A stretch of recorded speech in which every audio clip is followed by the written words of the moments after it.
Hey, welcome back to 6 Hearts on 6 Acres. Today we are going to go ahead and move our tomato seedlings out of these 72 cell trays and into pots that are just a little bit bigger. These are 3-inch pots, and they are going to give our tomatoes plenty of room for their roots to grow and their plants to develop into a much bigger plant. We will still uppot them one more time before they go into the garden, but I like to do this in stages so that the roots have plenty of room to expand, and then they put on a ton of plant growth. And then I'll move them up again and they'll have lots of expansion and then lots of plant growth. So it happens in stages. It creates a really strong, really healthy base for your plant, which is super important where I live because it's very windy in the spring. And so we want as strong of a plant as possible so that when the heavy winds come, my plants don't break in half or get bent over. So I want to talk to you about a few things on these plants. Tomato plants, let's see, let me show you these ones up close. So as you can see, when they're in these 72 cell trays, these stems are a little bit flimsy and a little bit tall. That happens when they have run out of room or when they need to be closer to the light. My plants were plenty close to the light, so they are just asking for more room at this point. I bet if I pull the bottom up, there are probably roots. There are roots showing in the bottom. They have filled out this whole container that they have, and they are ready to go into something bigger. Also, remember that what we started these tomatoes in was seed starting mix, and seed starting mix is void of any nutrition. And so as we uppot them, they're going to go into a potting soil. I'm using an organic Pro Mix soil. It's my favorite, but you use whatever you like. But they're going to go into that potting soil, and that potting soil now has nutrition in it. And I will also start fertilizing them with a diluted fish fertilizer about every other week at this point. We are 3.5 weeks out from our average last frost date here in Southwest Missouri. But I don't usually put my tomatoes out at that average last frost date. One, because it's an average. So just because our average last frost is April 20th, doesn't mean that's going to be our last frost. I think last year our last frost was actually the 23rd.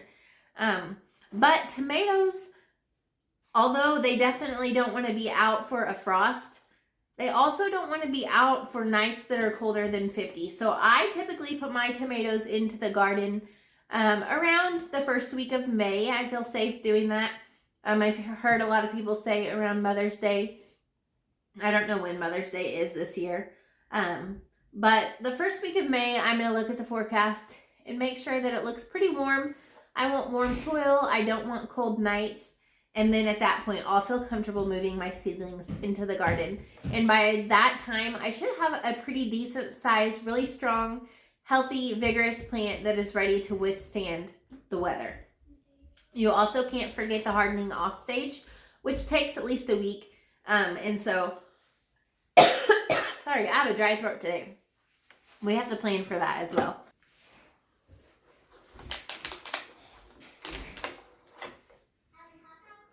This is Julia.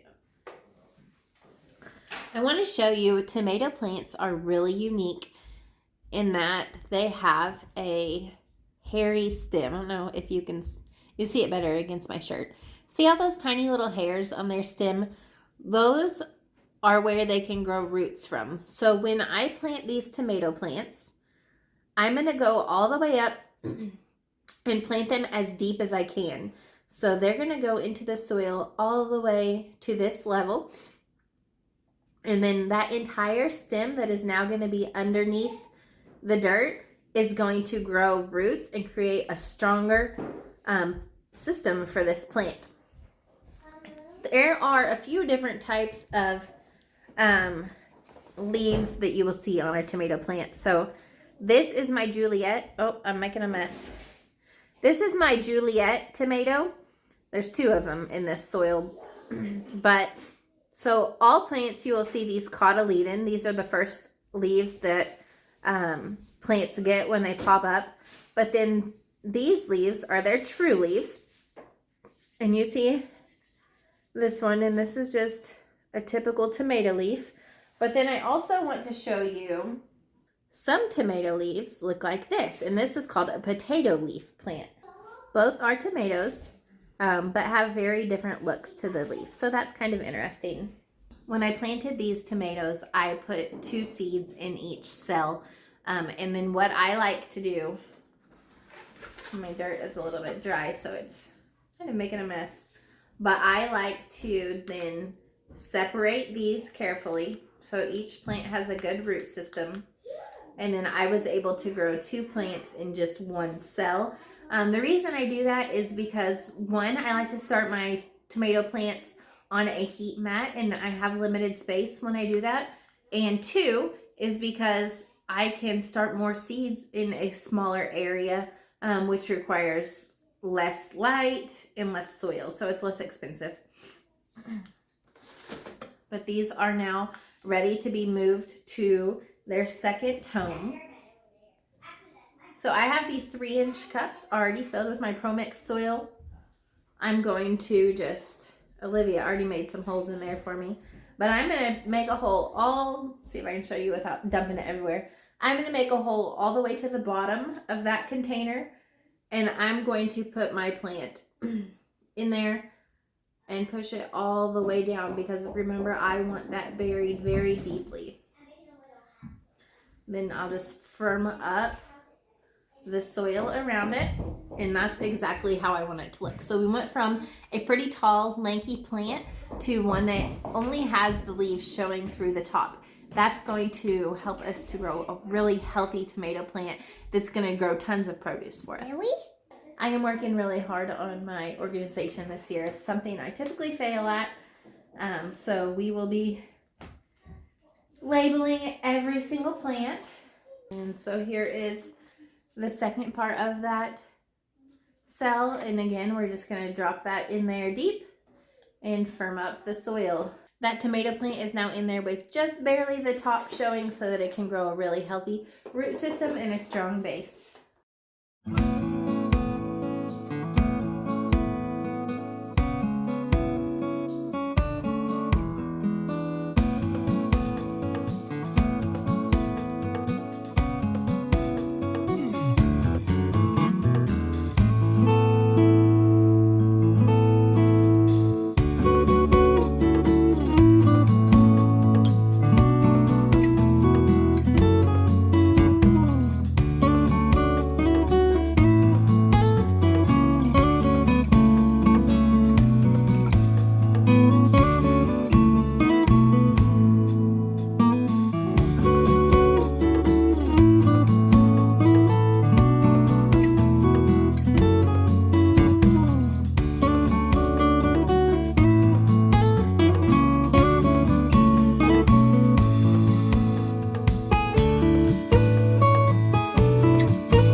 Continue working, and I will show you the finished product when we're all done.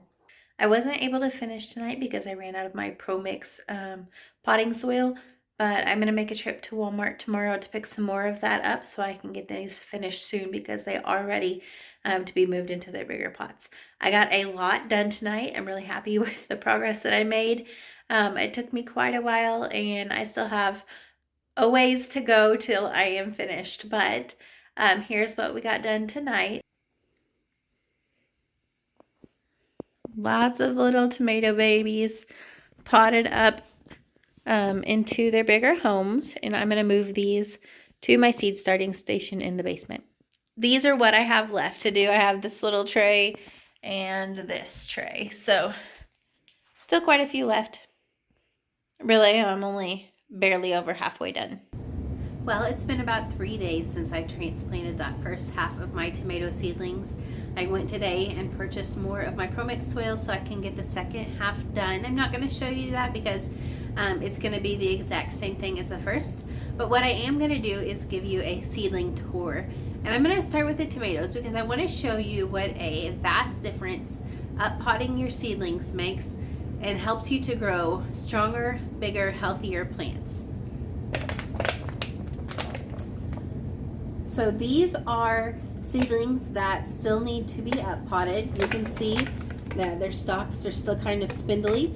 They're a little bit lanky. Their leaves, although they look healthy and they look great and they are nice looking plants, they're still pretty small. These plants were started the exact same time as the ones I'm going to show you next. But the ones next, the only difference is that they were potted 3 days ago. So let me show you those next. These tomato plants are some of the ones that were in that first batch that I potted 3 days ago. You can tell that they have a lot more leaf spread on them. They are a darker green, have less purpling. This stem is starting to thicken up on them, and they are just looking really beautiful. These are going to continue to do really fantastic and continue to grow. And once they fill these pots, I will move them up. I will move them up into this size. Let me show you the size difference here. And we'll move them up next into this size pot. When a plant, a seedling, fills its full container and it fills that all the way with roots and it has no more room to grow, it kind of becomes just not stunted as in it's not going to grow anymore, but stunted as in it's not going to grow a whole lot more in the pot that it's in. When you take that out and you put it into a new pot with new soil and you give the roots a lot more space to grow, they're going to do that first. You're going to have a lot of root expansion, and once those roots are expanded, then they are just going to explode with leafy greens and stronger stems. So we're going to continue to watch these seedlings. I am about 3 weeks out from my last average frost, April 20th. These will not go out then. I usually put my tomato plants out in the 1st of May because I want to make sure, one, that we are for sure past our last frost. Tomatoes are not frost hardy. If we get a frost, they will die or they will be extremely stunted, and neither of those are something that I want. And also, they don't like cool nights. Just for looks, here is another tray of those tomato seeds that I moved up into bigger pots 3 days ago. These plants, I don't know if I can tilt them without dumping, but they look so good. I am so impressed with how much they are growing and how healthy they look. And I cannot wait to get these things in the ground and have a giant tomato harvest so I can do tons of canning this year. My goal for canning this year, not just tomato products, but products from my garden in general, is 400 jars. So join me, subscribe to this channel, and I will teach you along the way how to do that, how to can all of the goodies. We're going to can tons and tons and tons of different things. And I am excited to have you here with me as we do that. You have seen the tomato seedlings, so now we're going to go on a tour of everything that I have here in the grow station. These, right here at the top, I have 4 containers of tomatoes. These are more of the ones that I potted 3 days ago when I was with you. That is my whole top row. Below that, let me see if you can see from... So let me just give you a big view in general. So I have these 2 grow stations, and then I have another one that is back here. So kind of 4 grow station centers is what I'm working with. All right, my first trays on this station are all peppers. They are big and beautiful and doing great, so healthy. These are a mixture of varieties. I have some orange bells, some purple beauty bell peppers, and some keystone resistant giant red bell peppers, and some early jalapenos. So a good mixture of different peppers on here. A large portion of my grow station is peppers, and they're all at all varying stages of growth. These are probably my biggest ones. Again, more peppers, also doing beautiful. You will see on some of these, yeah, you can see right there. I have some leaf curl going on some of my jalapenos. I had this same problem last year. It can be caused by multiple different reasons, being too close to the light, getting too much water. If when I fertilized, I put a little bit too strong of fertilizer in there. I've been really careful to not do any of those things because I did have the same problem last year and I was trying to avoid it. I'm not exactly sure which one of those three are causing my issue, but I am having it again. It corrected itself when I moved these plants into the garden last year, and I am hoping that it'll be the same this year. I am letting this plant needs watered. I'm letting them dry completely before I rewater. Peppers don't like to stay wet, so you want to make sure that the top of their soil is completely dry. I usually just lift my 1020 trays and see how heavy they are. This one is pretty light, which tells me it is ready to be watered, so I will do that this evening. More peppers. These are my second largest plants. These ones are candy cane, golden Marconi, and paprika peppers.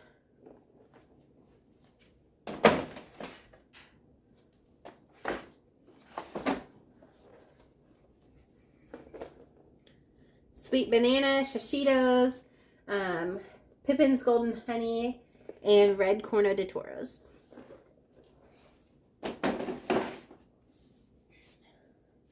I feel like I could do this on repeat over and over again, so I'm just going to show you. The bottom two down here are also pepper plants, and they're in the same stages as those ones I just showed you. Then as we come over here to this next growing station, on top I have those tomatoes, some that still need to be up potted and some that have already been up potted. Below that I have more peppers. These are all different varieties of bell peppers. You can tell they're much smaller. They were transplanted at a later date, but still beautiful and healthy, and are going to be perfect size when it's time to go into the garden. This tray has several celery plants. They look great. They're being watered right now. They were a little bit thirsty, but these plants look beautiful and will go into the garden at the end of April. And then beside them I have a little bit of a fungus gnat problem. I need to get some of those little yellow sticky traps down here. But I have several different varieties of basil. I have some sweet alyssum. I like to plant it in with my pepper plants. You can see it's already blooming and it's so pretty. These are some coxcomb celosia. And these are chamomile. Funny story there. My husband has shoulder problems, and he was reading about different herbs that he could help with his joint inflammation, and he asked me one day, he's like, have you ever heard of chamomile? And I'm like, chamomile? No. And he was reading me about it, and I said, let me see. And I looked at it, and it was chamomile. So I said, that is something that I can grow for you. So we have some chamomile plants growing in the garden, and we'll use that in a variety of ways. I'd like to make chamomile tea, but I don't actually even remember how it was to be used to strengthen the joints, so I'll need to look that back up again. But just funny, every time I think of it now, I call it chamomile. And yeah, I think that is all in that tray. A bunch of basil and some flowers. Below that, I have two more trays of different varieties of peppers. Again, more peppers. This is going to be a garden of peppers this year, apparently.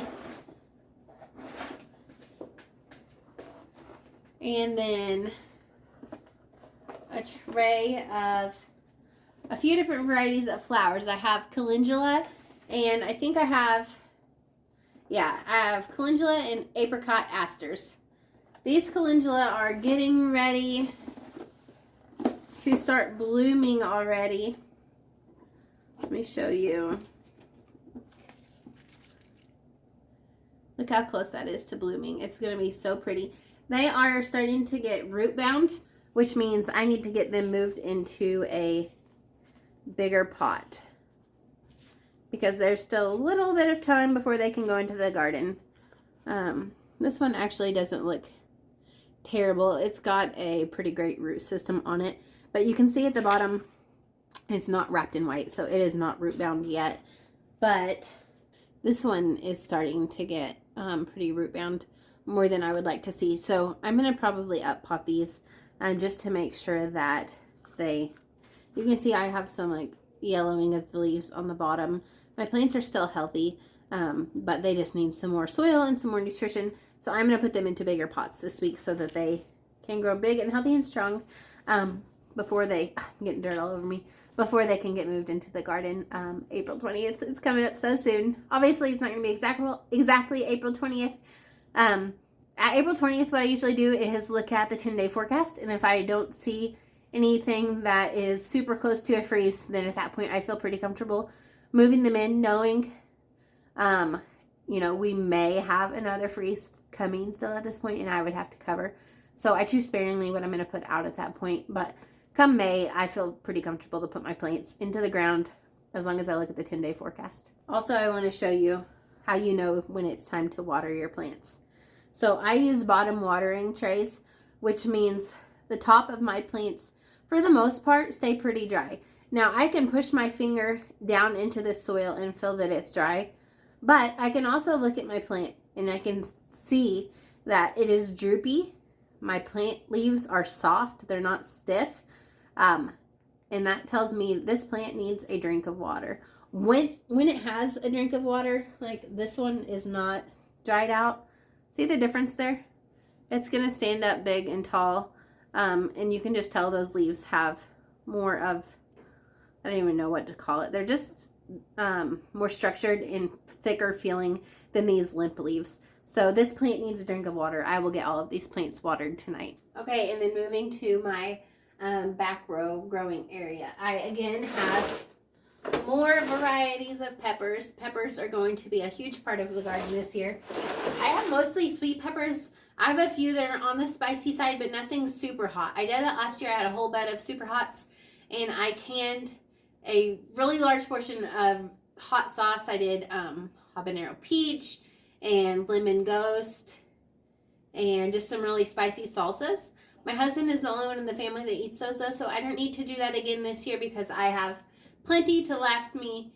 I'll probably grow again next year, but I have plenty to last me until then. Here I also have a tray. I don't think there's any, nothing is sprouted in this tray yet. I just started it, was it not last night, but the night before. But I have some tomatillos, ground cherries, eggplants, nasturtium, and zinnias in this tray. More peppers. And then over here in my last growing station, I have marigolds, which are blooming and look beautiful. This is my first year growing marigolds. I put them in my garden every single year, but I usually just go buy a whole flat of them. I thought they were harder to grow than they were. These things were so easy to grow. And I mean, they're already blooming, and they've been blooming for like 2 weeks. Yeah, about 1 to 2 weeks now. So this is definitely a plant that I will never purchase again, and I will always grow from seed. I also have my status flowers back here. These plants probably, they do. There's roots coming out the bottom. They are ready to be up potted as well. And they also need a drink.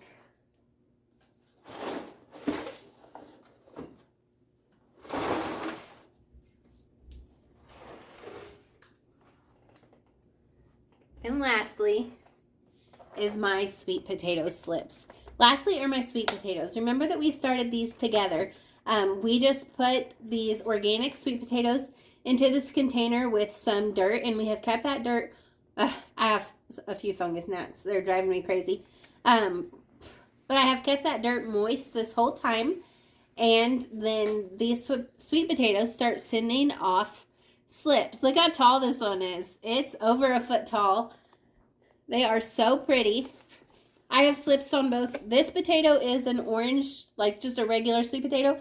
And this one is a purple sweet potato that I was given by a friend. And it is just now starting to send off a few slips. I've got 1, 2, 3 coming off of it. So what we're going to be doing with these in the next week is pulling these slips off getting them into water to root so that they'll grow some really good healthy roots before it's time to move them into the garden. I am so glad that you're here in this garden journey with me. You have been along for the ride as we started almost all of these plants from seed. You've gotten to see them grow and thrive, and now we are only 3 weeks away from getting to move a lot of these into the garden. And I am so excited for the rest of this journey, for how incredible the garden is about to look. And I am just so excited for what these plants are going to offer to my family this year. I have a huge variety of seedlings growing. They are healthy and strong, and they are doing great. And I just, I keep saying it, but I just am so excited for the garden this year. If you haven't done so yet, please like and subscribe. And leave me a comment. Let me know what you would like to see in future videos. I do know that I'm going to do a garden tour here in probably the next week as it warms up here just a little bit, and show you all of the brassicas that we've planted and just everything that's growing in the garden so far. I am really looking forward to doing that and to getting out into the garden. I always love to get my hands into that soil, so that is coming up. But thank you again for being here, and until next time, God bless.